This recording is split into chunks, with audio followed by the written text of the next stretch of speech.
जय श्री कृष्ण। ज्येष्ठ मास की अपरा तथा निर्जला एकादशी का महात्म। युधिष्ठिर ने पूछा, जनार्दन, ज्येष्ठ के कृष्ण पक्ष में किस नाम की एकादशी होती है? मैं उसका महात्म सुनना चाहता हूँ, उसे बताने की कृपा कीजिए। भगवान श्री कृष्ण जी बोले कि राजन, तुमने संपूर्ण लोकों के हित के लिए बहुत उत्तम बात पूछी है। राजेंद्र, इस एकादशी का नाम अपरा है। यह बहुत पुण्य प्रदान करने वाली और बड़े बड़े पातकों का नाश करने वाली है। ब्रह्म हत्यारे से दबा हुआ, गोत्र की हत्या करने वाला, गर्भस्थ बालक को मारने वाला, पर निंदक तथा पर स्त्री लंपट पुरुष भी अपरा एकादशी के सेवन से निश्चय ही पाप रहित हो जाता है। जो झूठी गवाही देता है, माप तोल में धोखा करता है, बिना जाने ही नक्षत्रों की गणना करता है और कूटनीति से आयुर्वेद का ज्ञाता बन करके वैद्य का काम करता है, वह सब नरक में निवास करने वाले प्राणी हैं। परंतु अपरा एकादशी के सेवन से ये भी पाप रहित हो जाते हैं। यदि क्षत्रिय छात्र धर्म का परित्याग करके युद्ध से भागता है तो वह क्षत्रिय योचित धर्म से भ्रष्ट होने के कारण घोर नरक में पड़ता है। जो शिष्य विद्या प्राप्त करके स्वयं ही गुरु की निंदा करता है, वह भी महापातकों से युक्त होकर के भयंकर नरक में गिरता है। किंतु अपरा एकादशी के सेवन से ऐसे मनुष्य भी सद्गति को प्राप्त होते हैं।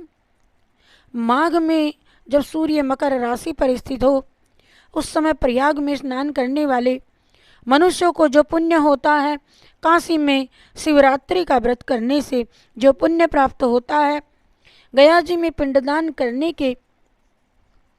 करके पितरों को तृप्ति प्रदान करने वाला पुरुष जिस पुण्य का भागी होता है, बृहस्पति के सिंह राशि पर स्थित होने पर गोदावरी में स्नान करने वाला मानव जिस फल को प्राप्त करता है, बद्रिकाश्रम की यात्रा के समय भगवान केदार के दर्शन से तथा बद्री तीर्थ के सेवन से जो पुण्य फल उपलब्ध होता है, तथा सूर्य ग्रहण के समय कुरुक्षेत्र में दक्षिणा सहित यज्ञ करके हाथी घोड़ा और स्वर्ण दान करने से जिस फल की प्राप्ति होती है, अपरा एकादशी के सेवन से भी मनुष्य वैसे ही फल प्राप्त करता है।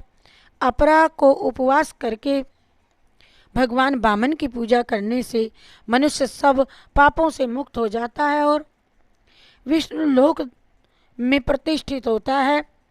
इसको पढ़ने से, सुनने से सहस्त्रों गौदान का फल मिलता है। युधिष्ठिर ने कहा कि जनार्दन, अपरा का सारा महत्व मैंने सुन लिया। अब ज्येष्ठ शुक्ल पक्ष के जो एकादशी हो उसका भी वर्णन कीजिए।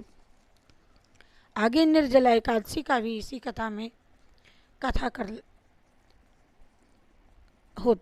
करती हूँ।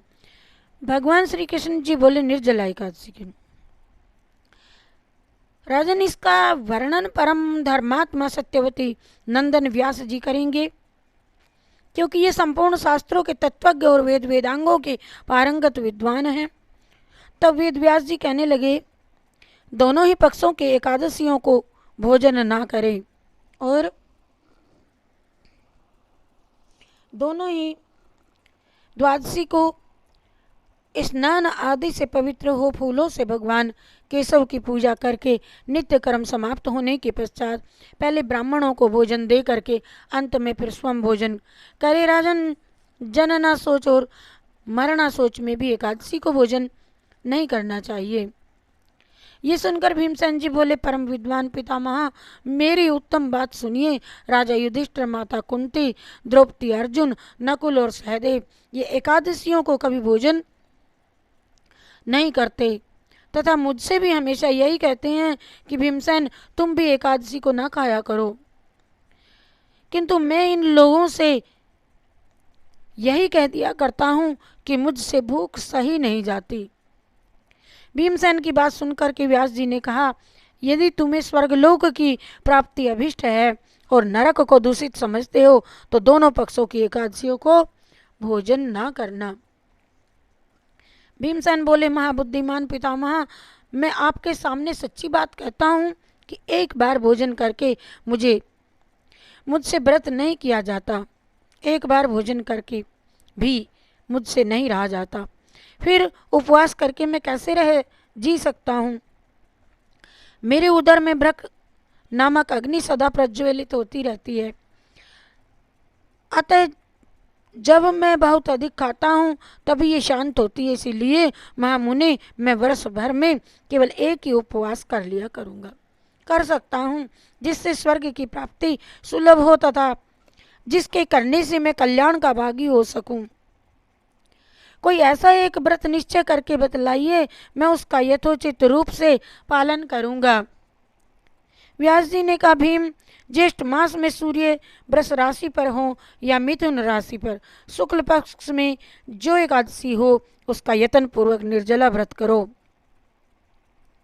केवल कुल्ला या आचमन करने के लिए मुख में जल डाल सकते हो, उसको छोड़ करके और किसी प्रकार का जल विद्वान पुरुष मुख में न डाले, अन्यथा व्रत भंग हो जाता है। एकादशी को सूर्योदय से लेकर के दूसरे दिन के सूर्योदय तक मनुष्य जल का त्याग करे तो यह व्रत पूर्ण होता है। तदंतर द्वादशी को निर्मल प्रभात काल में स्नान करके और ब्राह्मणों को विधि पूर्वक जल और स्वर्ण का दान करे।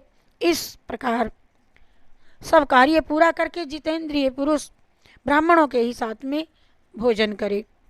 बरस भर में जितनी एकादशियां होती हैं उन सब का फल निर्जला एकादशी के सेवन से मनुष्य प्राप्त कर लेता है, इसमें तनिक भी संदेह नहीं है। शंख चक्र और गदा धारण करने वाले भगवान केशव ने मुझसे यही कहा था कि यदि मानव सबको छोड़ करके एकमात्र मेरी शरण में आ जाए और एकादशी को निराहार रहे, वह सब पापों से छूट जाता है।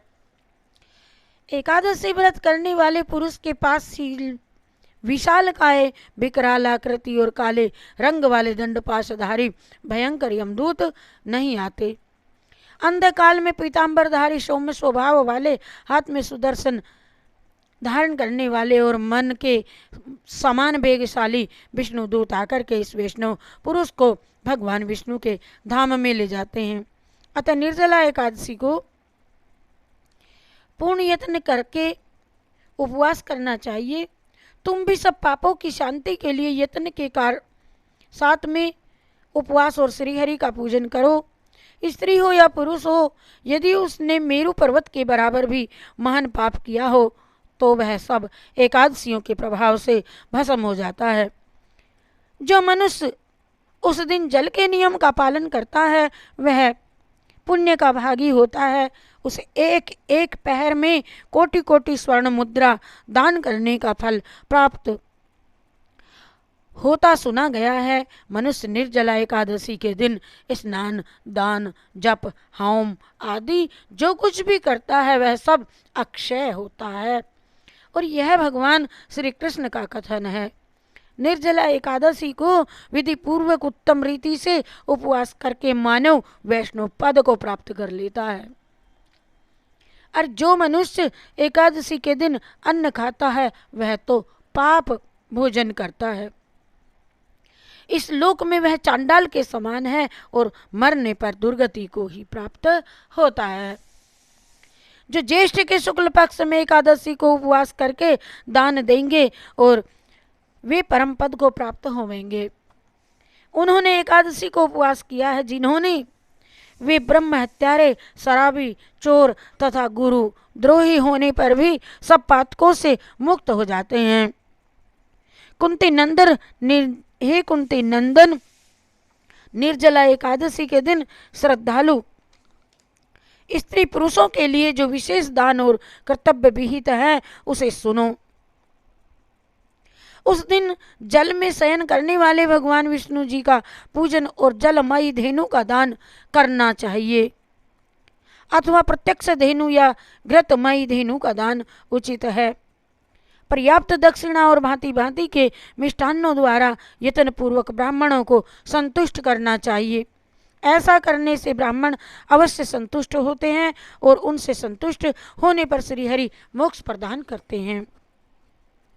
जिन्होंने सम दम नियम दान में प्रवृत्त हो श्री हरि की पूजा और रात्रि में जागरण करते हुए इस निर्जला एकादशी का व्रत किया है, उन्होंने अपने साथ ही बीती हुई 100 पीढ़ियों को और आने वाली 100 पीढ़ियों को भगवान वासुदेव के परमधाम में पहुंचा दिया। निर्जला एकादशी के दिन अन्न वस्त्र गौं जल सैया सुंदर आसन कमंडलों तथा छाता दान करने चाहिए। जो श्रेष्ठ एवं सुपात्र ब्राह्मण को जूता दान करना चाहिए। वह सोने के विमान पर बैठ करके स्वर्गलोक में प्रतिष्ठित होता है। दानी जो इस एकादशी की महिमा को भक्ति पूर्वक सुनता तथा जो भक्ति पूर्वक उसका वर्णन करता है, वे दोनों स्वर्गलोक में जाते हैं। चतुर्दशी युक्त अमावस्या को सूर्य ग्रहण के समय श्राद्ध करके मनुष्य जिस फल को प्राप्त करता है, वही इसके श्रवण से भी प्राप्त हो जाता है, कर लेता है। सुनने मात्र से जो अमावस्या को सूर्य ग्रहण के समय श्राद्ध करके मनुष्य जिस फल को प्राप्त होता है, वही फल इसके सुनने मात्र से प्राप्त हो जाता है। इसके पहले दंत धावन करके ये नियम ले लेना चाहिए कि मैं भगवान केशव की प्रसन्नता के लिए एकादशी को निराहार रह करके आचमन के सिवाय दूसरे जल का भी त्याग करूंगा। द्वादशी को देवेश्वर भगवान विष्णु जी का पूजन करना चाहिए।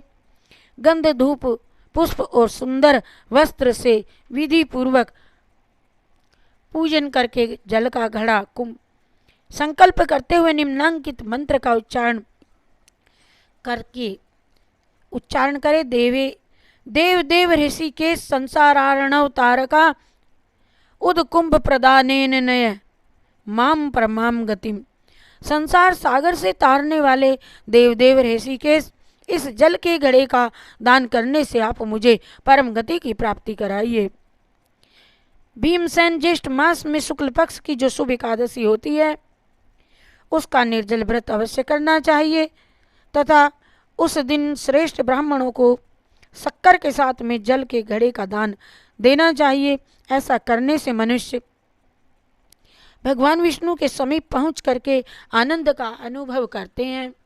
और तत्पश्चात द्वादशी को ब्राह्मण भोजन कराने के बाद स्वयं भी भोजन करे। जो इस प्रकार पूर्णतम रूप से पाप नाशनी एकादशी का व्रत करता है, वह सब पापों से मुक्त हो अनामय परम पद को प्राप्त होता है। ये सुनकर के भीमसेन ने भी इस शुभ एकादशी का व्रत आरंभ कर दिया। तब से यह लोक में पांडव द्वादशी के नाम से विख्यात है। हरि शरणम हरि शरणम हरि शरणम हरि शरणम हरि शरणम हरि शरणम हरि शरणम हरि शरण। परम कृष्णार्पणमस्तु, शिवार्पणमस्तु।